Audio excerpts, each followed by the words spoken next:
네, 지금 이 순간 미국 트럼프 대통령과 일본 아베 총리의 최대 적을 꼽자 하면 각각 파월 연준 의장과 또 한국이 되지 않을까 싶습니다. 이런 가운데 자신들의 뜻대로 되지 않자 트럼프 대통령과 아베 총리가 이른바 밀약을 하고 있다. 이런 이야기가 나오고 있는데요. 대체 트럼프와 아베 간 밀약설이 무엇인지 그리고 앞으로 있을 통화 정책과 또 한일 간 마찰 이슈에는 어떤 영향이 있을지 오늘은 이 사안에 대해서 알아보는 시간 마련을 했습니다. 한국경제신문 한상준 논설위원과 함께하도록 하죠. 어서 오세요. 네, 안녕하십니까? 네, 안녕하십니까, 위원님. 본격적으로 주제로 들어가기 앞서서 이제 9월 첫 거래일을 마감한 뉴욕 증시 흐름 좀 어떻게 보셨습니까? 네, 오늘 그 뉴욕 증시가 9월 첫날인데요. 사실 오늘은 월가에 이렇게 서로 화제거리, 화두가 됐던 거를 이렇게 시청자분한테 전해드리면 대체로 9월 첫날 모습을 아시지 않냐 생각합니다. 일단 요즘 그 세계 경제에서 보면 적 얘기 많이 나오죠. 적에서 네. 누구누구 적. 그래서 트럼프 입장에선 최대 적이 파월이다, 시진핑이다 이렇게 하는데요. 오늘 월가에서 그 화두가 됐던 내용은 트럼프 본인 입장에서 대선을 향해서 가고 있는데요. 트럼프 입장에서 본인 최대 적은 누굴까 하는 측면에서는 정 앵커는 이제 이렇게 경제 감각이 있으시고 이렇게 센스가 있으시기 때문에 아마 그 답에 대해서 해주실 거로 생각하는데요. 지금 상태에서 보면 사실 트럼프가 대선을 위해서 최대 적은 파월이라든가 시진핑이 아니라 본인 자신이다. 본인 자신이다. 지금 세계 경제라든가 세계 증시에 가장 영향을 미치는 것이 트럼프의 하루가 다르게 말 한마디 있는 것이 결국 오늘 그 월가에서 보면 9월 첫날에 미국에서 보면 R 공포 장단기 금리차가 역전이 되면서 사실 그 경기 부담이 이렇게 주가를 끌어냈던 배경이고요. 또 우리나라도 이제 어제 소비자 물가 상승률이 8월 달에 마이너스 0.04% 돼서 이미 올해 그 5월 달에 이렇게 우리가 디프레 상황이 처해 있지 않느냐 하는 이런 쪽을 미리 짚어드렸습니다는 가시가 된 것 같아요. 뭐 그때 당시에 이너서클을 중심으로 해서 우리 경기가 좀 좋아진다 하지만 여러 가지 지표상으로 볼 때에는 퍼펙트 스톰이 닫히면서 마이너스가 되는 물가 상승이 마이너스 되는 이런 그 디프레 상황이 되지 않느냐 하는 이런 쪽의 말씀을 드린 적이 있는데요. 경제적 측면에서 우리가 한 단계 더 낫다 이렇게 됐습니다. 그런 과정에 정 얘기하는데요. 사실은 지금 뭐 민족주의다, 2차 세계대전 직전과 같다 이런 얘기가 많이 분석하고 있습니다는 이럴 때는 사실 적게 되는 사람들이 자기의 동맹관계를 유지하는 게 굉장히 이렇게 또 한편의 그 모습이거든요. 네. 그런 과정에서 지금 트럼프 입장에서 가장 밀월 관계를 유지하고 친밀한 관계를 유지하는 게 일본의 아베가 아닌가 생각합니다. 공교롭게도 그런 의심이 부는 상태에서 일본 내부에서 국제사회가 아니라 일본 내부에서 국부 논란과 함께 국부 손실론과 함께 사실 일본이 그런 여유가 있는데도 아닌데도 불구하고 미국의 국채를 대거 사들이고 있다 이렇게 됐습니다. 네. 그래서 오늘도 미국의 국채가 뭐 안전자산 선호 경향이 있긴 하지만 일본의 국채 매입과 관련해서 아마 김은성 PD께서 미국의 그 국채금리, 독일의 국채금리를 한번 보면 미국의 그 국채금리가 지금 1.5%, 10년물로 1.5% 밑으로 떨어졌습니다. 네. 그만큼 국채 가격이 올랐다는 얘기고 그만큼 수요가 증대했다는 얘기죠. 그리고 독일의 국채 여기 지금 나오죠. 지금 1.47% 떨어졌습니다. 지금 이게 0.03을 더하면 1.5%까지는 유지되는데요. 1.47%에서 오늘 채권 시장이 가장 관심입니다. 네. 그래서 뭐 미중 간 마찰이야 계속되는 거고 가장 관심이 되고요. 지금 이렇게 가장 최저치로 떨어졌죠. 그리고 지금 독일 국채와 관련해 10년분이 나올지 모르겠습니다. 김은성 PD 지금 독일의 국채 DLS 관련해서 지금 거의 원금이 날아갈 입장이고 9월 말 아니면 원금이 날아갈 입장인데요. 오늘 독일의 국채금리도 역시 매기가 붙어서 독일 가격이 올라가고 그다음에 국채금리가 마이너스 0.7%까지 떨어졌습니다. 요거는 투자 원금이 완전히 이렇게 손실 구간이다 이렇게 됐습니다. 이제 독일 국채는 아마 마켓 인사이트 이렇게 보여주시면 되지 않냐 하는 생각이 드는데요. 이렇게 됐습니다. 그래서 지금 이제 CNBC에 나오는 독일의 국채 마이너스 0.7까지 떨어졌죠? 여기 한번 보시겠습니다. 요즘 독일의 국채 DLS 관련해서 그러는데 시장의 포인트가 그렇다 보겠습니다. 그럼 왜 이렇게 미국의 국채 금리가 떨어질까 하는 측면에서는 그 수요 중에서 보면 사실 일본에 이렇게 미국의 국채 매입이 집중되는 것이 원인이다 이렇게 됐습니다. 네. 얼만큼 사느냐 하면 올해 5월 이후서부터 일본이 미국의 국채를 집중적으로 사들이고 있는데요. 5월 이전에는 월 평균 규모로 보면 한 100억 달러 정도 이렇게 됐습니다. 근데 5월 이후에 시간이 가면 갈수록 이렇게 더 크게 나타나고 있고, 특히 한일 간의 경제 마찰이 있었던 7월 이후에 미국의 국채를 일본이 집중적으로 사들이고 있는데요. 5월 이후서부터 보면 월 평균 300억 달러 되고 있습니다. 3배나 많죠. 네. 이렇게 해서 집중적으로 사들이다 보니까 결국은 지금까지는 미국의 국채 최대 보유국이 중국이었었는데요. 일본이 그 미국 국채를 집중적으로 사들이다 보니까 2월부터 중국을 제치고 세계 최대 국채 보유국으로 재등극했다, 이렇게 보시면 됐습니다. 한 가지 말씀드리면, 지금까지는 그 장기 이렇게 해서 보유자산을 하는 데에서 미국의 국채를 많이 했던 것이 일본의 그 보험사거든요. 네. 근데 최근에 보면은 일본의 그 이렇게 스미토모 이제 은행 같은 이런 데서 집중. 연전 스미토모 같은 경우는 일본의 그 정배 입김이 많이 작용하는 데입니다. 그래서 MUFG라든가 스미토모 이런 은행에서 집중적으로 돼서 매입 주체도 아베와 협력할 수 있는 이런 데서 미국 국채가 샀기 때문에 이 배경이 뭘까 하는 측면에서 지금 궁금증이 나오는 이런 사안이거든요. 결과적으로 보면 지금 일본이 그 경상수지라든가 이런 측면에서 과거만큼 그렇게 돈을 많이 버는 구조는 아니거든요. 그럼에도 불구하고 자, 미국의 국채를 이렇게 아베 정부가 집중적으로 사들이다 보니까 네. 결국은 여유가 없는 상태에서 미국 국채를 왜 사느냐 하면 일본 내부에서 보면 아베 정책 목적을 위해서 이렇게 국채를 사주는 소위 그 일본 내부에서는 반우경파를 중심해서 국부 손실이 되는 게 아니냐. 왜냐하면 지금 국채금리가 너무 떨어졌기 때문에 경우에 따라서는 반발로 해서 국채금리가 올라갈 때는 굉장히 국채 가격이 떨어지면서 굉장히 손실을 빚은 경우가 1990년대 잃어버린 20년 기간에 뼈아픈 경험이 있거든요. 그때 미에노 일본은행 총재가 일본이 사실 그때 당시에 자산 가격 붕괴되고 버블이 증시 붕괴되고 경제 성장이 떨어진 가운데 금리를 내려야 되겠습니다는 금리를 거꾸로 올렸던 것이 국채 가격이 폭락시키면서, 왜냐하면 경기가 떨어질 때 대부분 다 국채 가격이 올라갈 걸 생각했는데 미에노가 올리면서 국채 가격이 폭락하니까 굉장히 로스가 발생했거든요. 이런데 그 낙인 효과들이 있기 때문에 지금 일본 내부에서는 아베의 미국의 국채 매입에 대해서 굉장히 국부 손실 논쟁이 있다, 이렇게 보겠습니다. 네. 그렇다면 말씀해 주신 것처럼 지난 5월 이후에 이렇게 일본 금융사들이 미국 국채를 집중적으로 사는 이유가 있습니까? 두 가지 측면이 있겠죠. 아무래도 사실 투자 관점에서, 수익적인 관점에서 네. 충분히 일본이 이렇게 아베와 결탁설 관계없이 국채를 매입할 수 있는 여건은 있었다, 이렇게 보게 됐습니다. 네. 아시겠습니다는 사실 지금 세계적으로 보면 굉장히 리스크들이 굉장히 크죠. 네, 세계가 그렇죠. 하나이기 때문에 이러한 뭐 미중 간 마찰은 대부분 다 글로벌 그 성격을 갖고 있지만, 북미 간의 문제, 남북 문제도 세계가 하나이기 때문에 글로벌 리스크의 성격을 갖고 있는 이런 상황이거든요. 그런 상태에서 돈이 많이 풀고 글로벌 리스크 때문에 투자자 안전자산에서, 자, 지금 상태에서 안전자산 선택 범위가 어디냐 하면, 돈이 많고 안전자산, 글로벌 리스크 때문에 안전자산 선호경에 있다면 안전자산의 선택 범위가 많으면 특정 부분에 독일의 국채 같은 이런 데 쏠림 현상이 나타나지 않는 거거든요. 네.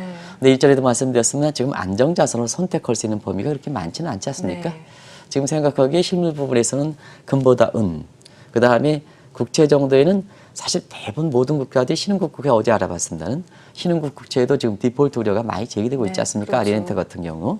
그다음이니까 대부분 다 이렇게 그 비컨트리 국가의 그 이렇게 미국과 독일 같은 국채에 몰리다 보니까 가격 상승하고 국채 가격이 떨어지는 이런 모습이 되면서 독일의 국채 DLS 문제 관련해서 이렇게 우리가 지금 같은 사태가 발생하는 이런 문제 있지 않습니까? 네. 그런 과정에서 자, 이런 과정에서 우리가 미국의 그 경제 성장률이 떨어지는 가운데 올해 7월 달에 미국의 그 페드가 금리를 내렸죠. 네. 금리를 내리는 목적이 뭐냐 하면 그때 당시부터 장단기 금리 차가 역전 현상이 발생하다 보니까 자, 앞으로 미국 경제도 그렇게 속 좋지 않지 않느냐. 그럼 일본 입장에서 보면 결국은 앞으로의 그 금리가 채권 가격이 올라간다 이렇게 생각이 예상하니까 결과적으로 그런 투자 목적에서 미국의 그 이렇게 일본이 이렇게 국채를 매입한 이런 순수 투자적 관점에서도 이렇게 우리가 충분히 있다 이렇게 보겠습니다. 더더구나 페드의 금리 정책이 지금 트럼프와 파월 간이 이렇게 갈등이 있지만 역시 금리는 내립니다. 이건 뭐 어떤 사람들 같은 경우에는 파월이 트럼프에 대해서 이렇게 역공하지 않겠느냐, 절대 그렇지 못합니다. 임명권자가 트럼프를 갖고 있기 때문에 결국 금리 내립니다. 네. 그래서 어떤 사람은 뭐 월가에서조차도 이렇게 해서 반하겠다 하는데 월가가 왜 그렇습니까? 미국의 금리를 올리면 주가 떨어지는데 본인 자신의 목적이 되는데 어떻게 월가가 트럼프에 반란해서 페드에 대해서 금리를 내리지 말라 이렇게 얘기합니까? 본인 자신이 주가가 떨어지는 판에 이렇게 떨어지는 판에 그런 얘기는 있을 수가 없다 이렇게 보게 됐습니다. 결과적으로 앞으로 금리는 계속해서 떨어지니까 어떻습니까?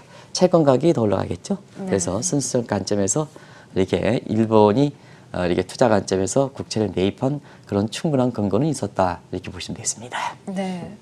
또 일부에서는 아베 총리가 이 트럼프 대통령의 부담을 덜어주기 위한 목적으로 이렇다라고도 평가가 나오던데요. 네, 오늘은 이제 월가 입장에서는 트럼프가 대선을 위해서 최대 적이 본인 스스로다 하지만 트럼프가 그동안 부담을 느끼고 있는 사람 최대 적으로 표현했던 사람이 딱 두 사람이죠. 하나는 파월 의장, 그 다음에 그렇죠. 또 한 사람의 의장은 시진핑이죠. 네. 공식적으로 적이라는 표현을 썼는데요.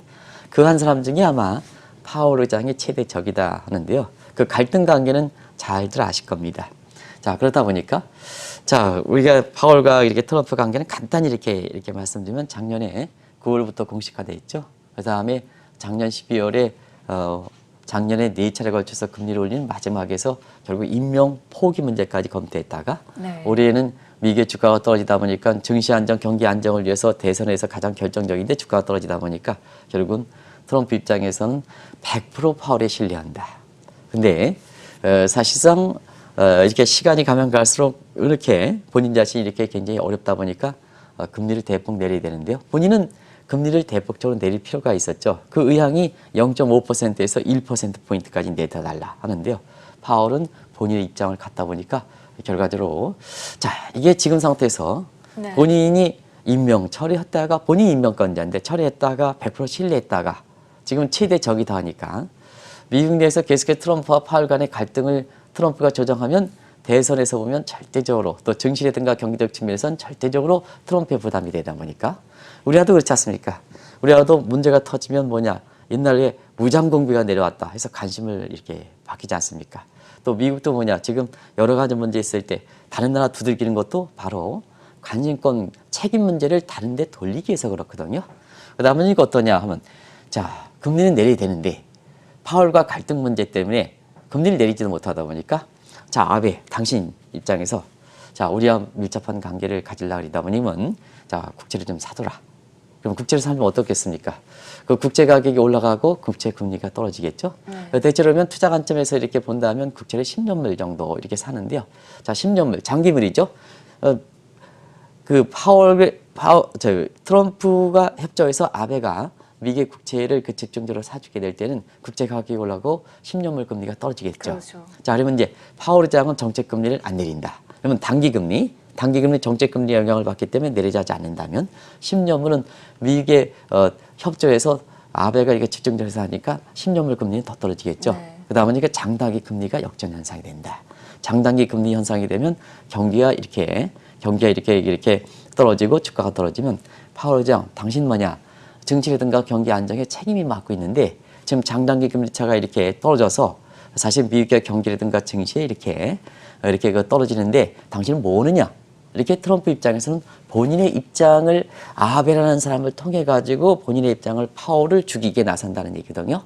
그런 측면에서 사실 트럼프와 아베 간의 밀월 관계, 밀약설이라는 게 이런 게 나오게 된 배경이다 이렇게 부르겠습니다. 네. 자막의 얘기를 잘 이렇게 제가 말씀드린 내용으로 이렇게 보면 잘 아시지 않겠냐 생각합니다. 그런 각도에서 아베가 트럼프의 밀월 관계에서 한편으로서는 일본 내부의 국부 손실 논쟁인데도 불구하고 아베의 영향을 받는 일본의 은행을 중심으로 해서 올해 5월 이후에 미국의 국채를 집중적으로 사게 되고 이걸 일종의 아베 입장에선 트럼프의 퍼주기다 이렇게 얘기고요. 어떻게 보면 아베 입장에서 일본 사람들 입장에서는 비판적인 식의 사주기 논쟁이다 이렇게 이제 보시면 되겠습니다. 네. 이게 지금 국제금리 하지슈가 되고 있다 이렇게 보겠습니다. 네.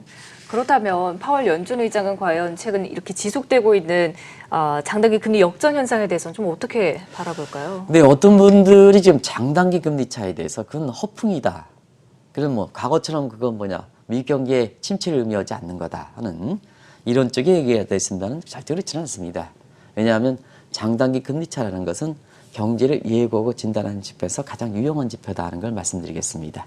물론 정도 차이는 그린스펀 시대에 금융 사이즈와 실물 사이즈의 규모 크기가 거의 비슷할 때만큼은 들어가지 않지만 사실 지금도 경기를 예고하는 지표로서는 가장 유용하다 이렇게 보겠습니다. 어떤 분들이 장단기 금리 차가 이렇게 하면 미국 경제가 역전이 되더라도 미국 경제에 이렇게 경기 둔화를 예고하는 게 아니다 해서 이렇게 얘기하는 시각들로 시청자분이 이렇게 됐습니다는 가장 공신력인 게 페드고 페드는 장단기 금리 차에서 통화 정책에 영향을 받는 입장에서 자 이렇게 장단기 금리 차 그 다음에 장단기 금리 차의 스퀴즈 문제, 평준화 문제 이런 거 가지고 논란이 되다 보니까 페드 자체 내부에서 포브스라고 해서 페드 플러스 USA의 포브스 경제 개념에서 미시케라는 사람한테 이렇게 연구 논문을 준 것을 한번 전해드린 적이 있습니다. 거기서 보면 장단기 금리 차는 종전보다 정도가 약화되겠지는 했지만 다른 어떠한 경기를 예고하는 지표보다도 지금 상태에서 미국의 경기를 진단하고 그 다음에 미국의 경제 앞날을 예측하는데 가장 유용한 지표라고 본인 스스로가 밝혔거든요. 그러면 이제 페드의 공식적 입장입니다는. 네. 그러면 제롬 파월 여기 이제 아베와 트럼프가 결탁해서 지금 이 파월이 버티기에 나서고 있는 부분에 대해서 죽이게 갔으니까 자 파월은 지금처럼 아베가 미국의 국채에서 장단기 금리차가 이렇게 더 역전이 된다면 그 장단기 금리차에서 부담을 느껴야 금리를 내리는 거 아니겠습니까? 네, 트럼프 그렇죠. 대대로. 그런 각도에서 파월은 어떤 입장일까 하는 것을 지금부터 말씀드리겠습니다. 일단은 그에 앞서서 이 파월은 중립적 사람이죠. 그러면 미국의 페드에서 중립적 사람은 뭘까 하는 측면에서는 사실은 금융위기 이전에 그린스펀 시대에 그 다음에 금융위기에 돈을 많이 풀었던 맨 버냉키와 제닛 앨런 시대로 나눠진다 이렇게 보겠습니다. 그런 과정에서 자 그린스펀 전 원장은 지금 장단기 금리차가 역전됐죠. 그런 상태에서 스태그플레이션 미국 증시를 팔아라 이렇게 얘기 나오는 거고 네. 그래서 장단기 금리차 일단 잘 들어맞는다 하는 입장이고 자 앨런이라든가 그 다음에 그 이전에 앨런과 앞서서 했던 버냉키 회장은 this time is different. 왜냐? 돈을 많이 풀었다는 얘기입니다. 금리도 낮췄다는 얘기입니다. 네. 그리고 통화정책의 관할 대상도 실물 경제만 아니라 자산 증시라든가 부동산 시장 이렇게 감안했기 때문에 돈이 많이 풀렸다. 실물 경제 돈이 엄청 말렸다. 그래서 금융이 실물에 비해서 리딩 인더스트리 바뀌었다. 과거처럼 팔로잉 인더스트리가 아니다. 하는 측면에서는 장단기 금리 차에 대해서 이렇게 역전 현상이 발생하더라도 미국의 그 경기라든가 이런 측면에서 종전만큼 이렇게 경기 침체를 예고하는 건 아니다 하는. 근데 최근에 제닛 앨런도 입장이 바뀌었죠. 그래서 7월 달에 네. 금리를 낮춰달라 하는 0.2% 낮췄죠. 이런 문제를 잘 가지고 얘기해야 됩니다. 근데 시장에서 어떤 특정한 사람이 장단기 금리차 역전이 경기 침체를 예고하지 않는다. 그게 골드만삭스에 소속해 있는 이코노미스트라면 증시 입장에서는 뭐냐? 주가가 올라가야 되지 않습니까? 그런 얘기를 잘 얘기해야 되거든요. 그래서 중립적 관점에 있는 분들이 학자 얘기고 이런 분들의 얘기를 좀 시청자 여러분에 전해줘야 된다 하는 것을 지난번에도 한번 말씀드린 적이 있는데요. 그런 과정에서 보면 자 금융위 이전에 장단기 금리차 역전 현상은 경기 침체를 예고하는 것은 확실한 지표였다. 그건 누구나 공감했다. 근데 지금은 사실 돈을 푸는 단계에서 금융이 리딩 인더스를 바뀌었기 때문에 종적처럼 장단기 금리차를 이렇게 역전되더라도 경기 침체를 예고하는 정도는 적지만 제닛 앨런 자체도 인정했다는 것은 대체로면 장단기 금리차가 페드의 포브스 모델에서 나오는 것처럼 굉장히 장단기 금리차에 대해서 인정하고 있다 이렇게 보시면 되겠습니다. 네. 그러면 파월은 어쩌일까? 법률가입니다. 그리고 뭐든지 논란이 됐을 때는 앞서 나서는 사람이 아니거든요. 그런 관점에서는 지금까지 이렇게 장단기 금리차에 대해서는 중립적 기조를 취한다. 그래서 버냉키라든가 제닛 앨런보다는 장단기 금리차 유용성에 더 높게 생각한다는 얘기입니다. 자, 그러든 왜 지금의 아베 국채 매입이 트럼프의 협조에서 말을 안 듣는 파월을 때리기냐 죽이기냐 하면 자 아베 입장에서는 여유가 없는데도 미국의 국채를 샀다. 지금은 그건 10년물 샀다. 그러면 국채 가격이 올라가고 금리는 떨어뜨린다. 네. 그러면 파월 의장이 금리를 안 내리도 단기 금리는 그렇게 크게 내리지 않는 상태에서 장기 금리가 더 떨어진다. 오케이? 그러면 장단기 금리차 역전 현상이 더 벌어진다. 그러면 제롬 파월 입장에서 장단기 금리차 유용성에 대해서는 어느 정도 인정한다. 그러면 앞으로 경기 침체한다. 그러면 파월 의장도 어떻게 되겠느냐 하면 금리를 내려야 되겠죠. 네. 이런 각도의 숨은 의도가 깔려있다 이렇게 보겠습니다. 근데 일본이 이렇게 미국 국채를 매입을 해서 트럼프 대통령이 어떤 부담을 덜어준다 하더라도 일본 측에서도 좀 실익이 있어야 하는 거 아닙니까? 오히려 일본 측은 더 실익이 있지 않냐 생각합니다. 시청자 여러분 깜짝 놀라실 거로 생각하는데요. 왜냐하면 아베 입장에서는 왜 여유가 없는데도 불구하고 트럼프와 결탁하느냐, 왜 미국의 국채를 매입하느냐, 그것도 말지 않는 미국의 일본의 스미토모 같은 이런 사실 국유 성격에 가까운 이런 데에 사실 협조를 해서 그렇게 되느냐 하면 지금 아베가 여러 가지를 궁지에 몰리고 있는데요. 아마 그래도 버티는 힘이 2012년부터 인위적으로 발권력 도모해서 사실 엔저를 유도해서 이조차가 환율 조작이죠. 조작해서 이렇게 일본 경제를 이끌었던 것이 여러 가지 일본 내부에서 아베에 대해서 굉장히 어려운 가운데도 버티는 게 아닌가 생각합니다. 근데 이 인위적인 엔저 문제, 이 문제는 작년 10월서부터 환율 보고서 이렇게 작년에 나오기서부터 이제는 더 이상 트럼프 대통령 입장에서는 일본의 아베가 인위적인 발권력에서 엔저를 조작하는 것은 더 이상 하지 않겠다는 입장이거든요. 그런 과정에서 올해 8월 달에 중국과의 마찰 과정에서 중국에 대해서 환율 조작국을 지정했죠. 그런데 사실은 여건적인 측면에서 보면 일본이 중국보다는 환율 조작의 여건이 더 강합니다. 그래서 자칫 잘못하면 10월 달에 다음 달이 되겠죠. 환율 보고서 발표하면 일본도 환율 조작의 가능성이 중국이 이미 지정된 상태이고 중국보다 더 여건이 더 어려운 상태에서 환율 조작국에 일본에 사실 그 미국의 트럼프의 말을 듣지 않으면 환율 조작에 진입할 가능성이 높거든요. 그러면 시청자 여러분 10월부터 소비세 인상되죠. 8% 10%까지 굉장히 크죠. 이런 상태에서 엔고가 되면 일본의 10월 이익선을 맞지 않습니까? 이렇게 맞지 않습니까? 그러다 보니까 사실 이런 상태에서 자 한번 보겠습니다. 아베가 트럼프에서 협조하는 것이 다른 한편에서는 트럼프가 지금 의도하고 있는 파월 의장 죽이기 하는 문제에 있어서는 앞서 말씀드린 같이 자 아베 입장에서도 실익이 있느냐 하면 미국의 국채를 매입해준다. 그러면 미국의 국채에 맺은 달러 표시니까 달러 수요가 그만큼 증대되겠죠. 달러 수요가 그만큼 증대되니까 결과적으로 달러 강세되고 일본의 엔화는 약세가 되겠죠. 무슨 뜻인지 아시겠습니까? 그렇죠. 약세겠죠. 그러다 보니까 뭐냐. 그런 본인 자신의 부담을 줄이는 측면이 있기 때문에 서로가 꿍짝이 맞아서 지금 뭐냐. 이렇게 미국의 국채를 집중적으로 매입하는 이런 모습을 보이고 있다는 걸 말씀드리겠습니다. 네.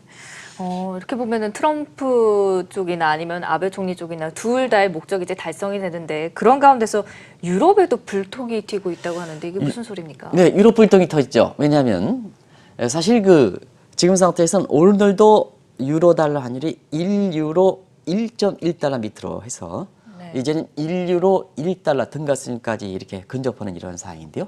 왜냐하면 자 아베 입장에서 미국의 국채를 매입해준다.